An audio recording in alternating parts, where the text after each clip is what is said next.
Jelland's Voyage. "Well," said our Anglo-Jap, as we all drew up our chairs round the smoking-room fire. "It's an old tale out yonder, and may have spilt over into print for all I know. I don't want to turn this club-room into a chestnut stall, but it is a long way to the Yellow Sea, and it is just as likely that none of you have ever heard of the yawl Matilda, and of what happened to Henry Jelland and Willie McAvoy aboard of her. The middle of the 60s was a stirring time out in Japan. That was just after the Shimonoseki bombardment and before the Daimyo affair. There was a Tory party and there was a Liberal party among the natives, and the question that they were wrangling over was whether the throats of the foreigners should be cut or not.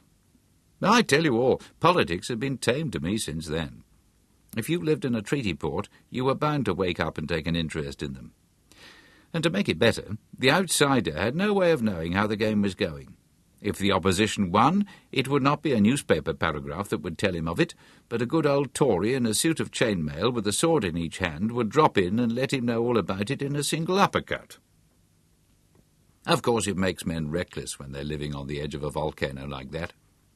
Just at first, they're very jumpy, and then there comes a time when they learn to enjoy life while they have it. I tell you, there's nothing makes life so beautiful as when the shadow of death begins to fall across it. Time is too precious to be dawdled away then, and a man lives every minute of it. That was the way with us in Yokohama. There were many European places of business which had to go on running, and the men who worked them made the place lively for 7 nights in the week. One of the heads of the European colony was Randolph Moore, the big export merchant.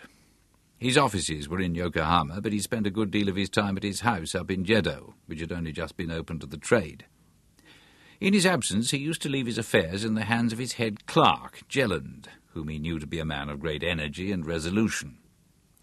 But energy and resolution are two-edged things, you know, and when they're used against you, you don't appreciate them so much.